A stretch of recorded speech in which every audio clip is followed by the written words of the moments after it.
Hi guys, and welcome back to my channel. And this is a book review that I've been meaning to do for a while. I finished this book a while ago, even before I finished my assignments, and I'm very excited to talk about it. It's called Veronika Decides to Die, and it's by the the famous famous author Paulo Coelho, and he is a Brazilian author. He's well known for his book The Alchemist. This book, I think, came into my life when I really needed it, going through a few tough times. And it really opens up your perception to different kinds of ways to live.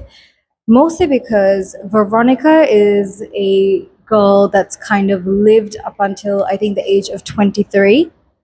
She's lived her life based on other people's expectations. So she had the talent of being a pianist because she was training to be a pianist and taking lessons when she was younger. But because of the direction her mother told her to go into, she went into the life of just an administration worker. I'm not even too sure anymore. So Veronica kind of thought, this is it for my life. I have done everything I needed to. I don't find my life to be any more exciting. I don't think she's living her life at the bare minimum. She's not doing anything extra. She's not doing anything less. She's giving, I think, what seems to be her 50%, and it's not changing anything. So, because of this, she has decided it's time I let go of this life and I move move on from this life to the next or whatever is left after this. So, in an effort to pass on, she takes a whole bunch of pills going up to the 30s or 60s. I'm not too sure. I can't remember. It was a while ago. So, she takes a whole bunch of pills and she waits, and she was taken to emergency by someone who's found her, probably some of the nuns she lived with in the convent or someone else. And when she was taken to the hospital, they had pumped her, and instead of kind of putting her back into the house, obviously because she's on suicidal watch, what they did was they moved her into this state of the art new facility. What it was at the time, I think it was 1995 in Slovenia, and they put her into this institution. I'm not going to attempt to pronounce these names because obviously I'm not very good with the pronunciation. So when they popped her into this asylum, she met different people. She met a whole bunch of people that were in there either of their own free will, either forced because they didn't want, some of them didn't want to be there, some of them are placed there because they have nowhere else to go, some of them because they are seen as burdens to their families. All kinds of people. And so she meets people, she learns how to be vulnerable. She learns that it's okay to express herself in an institution where people are put in and they're allowed to be themselves, their weirdest version of themselves, their craziest version of themselves. They're allowed to be. So what she does is she opens up. She opens up and she does things she's never expected to do. She talks to people, she interacts with people, something she's never done in real life because she felt, I didn't need to talk to other people. So instead, she's now opening herself up. She's becoming the best version of herself, and now she wants to live. Someone who is there during this time is a guy. I think his name was Sebastian. Edward. Sebastian. Where did I even get that from? So his name is Sebastian. Edward. Edward is a young guy who's gone through some things in his life. I love this book because it kind of gives a background into different people, like everyone else's life and the characters. And Edward in particular has gone through these different changes in his life where he's met a girlfriend, and she had a bit of occult in her, and she would do things like devil worshipping, and Edward's parents were really worried about him, and he didn't know what to do. He didn't know who to be because at some point his girlfriend left him and didn't think about him. His parents were worried about him, And in the end, he went and committed himself as a schizophrenic.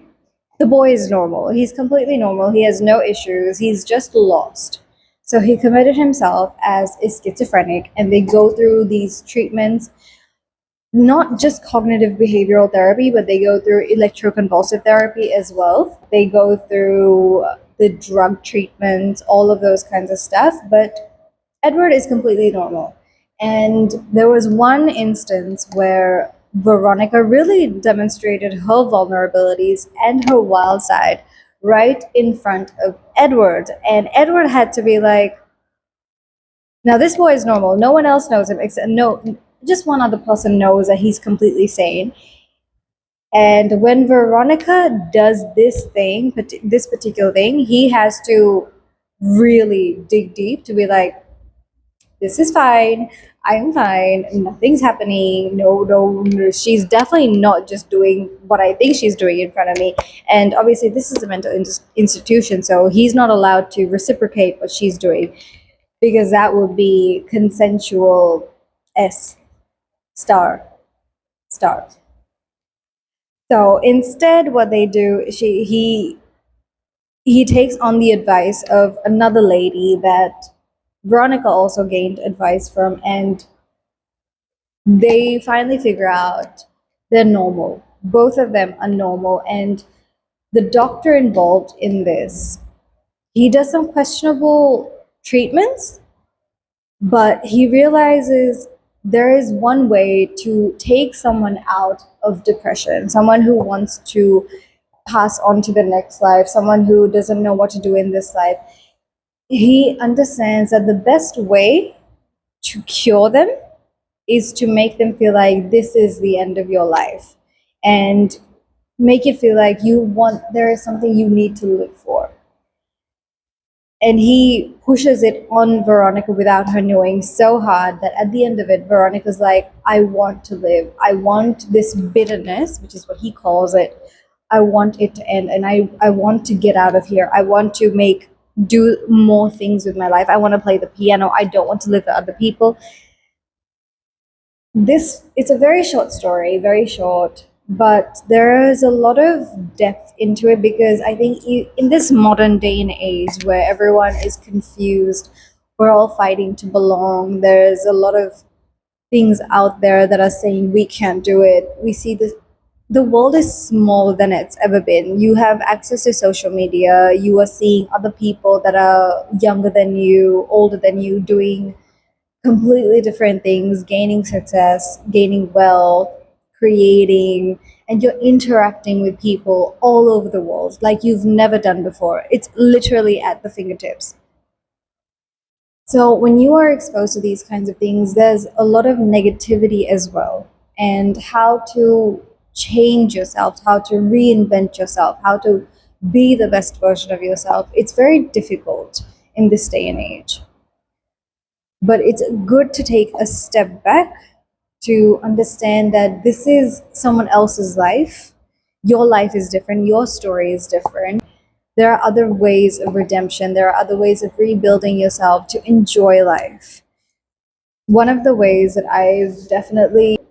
how I like to kind of put joy into my life, definitely through my cats, because my cats bring me a lot of joy, and I'm not just saying that as a crazy cat lady, but the small things that animals do in your life really change how you look at it. Just the way they look at rain falling, the different smells, when they just see some sunlight and they want to just lay there exposing their bellies. But one of the other things I really enjoy, kind of giving myself a future, is I plan traveling. I've finally gotten the love back for traveling, and because of that, I realized I need long term plans, and I was living day to day, and that wasn't how I used to live. I was someone who made long term plans, I had goals, and I lost all of that. So I finally made my goals of traveling to South Korea in August. I made my traveling plans to Ireland and London in 2026. And I'm just very excited. This book really kind of opened my eyes on everything doesn't have to be definitive. Something doesn't have to end for you to feel. You can start now. There is always today, there is always now to change your life, to be different, to be better, to be happier. And that's what I really learned from this book. And there is a quote, I believe this is the quote that I've tagged in green, and I'm going to read it to you guys. We all live in our own world, but if you look up at the star sky, you'll see that all the different worlds up there combine to form constellations, solar systems, galaxies. We are but a speck of dust. And I'm not saying that to make us feel small. I'm saying that there is a universe out there. There is so much to see, so much to do. This is a great book. And I've made so many notes just because of how much it's impacted me. And this one, it says, I want and need to learn to like myself again. I have to convince myself that I am capable of taking my own decisions. I can't be pushed into decisions not of my own making. And that is such a strong statement because we live with choices dictated to us by other people at work, in families, in relationships, and we need to be able to take that control back to ourselves. We need to take the initiative of saying, this is my life. This is how I want it to go. I make the rules around here and live for ourselves the best way we can. And I'm not saying to be selfish, but there are moments when you need to put yourself first, your mental health, your happiness, and that is what I'm saying. That was a really strong statement, and I really enjoyed it. Put the control back into your life. Live your life to the best of your abilities, because this is the only one you get. So that is Veronika Decides to Die by Paulo Coelho. And the writing, I'm going to say, so these are some of the things that I really enjoyed, other than the quotations and the inspirational part of it. I enjoyed the writing style because it's so matter of fact. I enjoyed that there's different, the whole story is about Veronika, but the characters involved in bringing Veronika back to herself had their own chapters. Edward had his own chapter. I think Ruth, or whatever her name is, had her own chapter. Dr. Igor, the one who kind of got Veronika out of this bitterness, had his own chapter. And there are people that impact our lives, but they're just that in a small scale. You are the main character. That is what I really enjoyed. It had like a society or a community outside, and then how we get impacted. But the writing was very straightforward. It was because it's a short story, 190. It was 190 pages. But because it was so precise, so direct writing, it appeals to you. That is what I really enjoyed about this book. And there's emotion, but there's also matter of fact. There's statements and there's opinions. It's a contrast of life and death, but there's so much more emotion in the writing because you feel it. As someone who's going through those emotions, you feel it as a reader. And I think that's what happens in a lot of Paulo Coelho books. I have one more of his that I have to start reading, and it's called Adultery, but that has to wait because I have some other books I'm reading at the moment. So this is Paulo Coelho's Veronika Decides to Die. It's a great book just to retract your life, and also a short book, so it's well worth the read. I'd love to know if you guys have read this book, what you thought of this book, what you thought of the video. If there's anything you want to add, I'd be so grateful. So thank you for staying and watching this video. See you guys in my next video. Thank you for watching. Bye guys.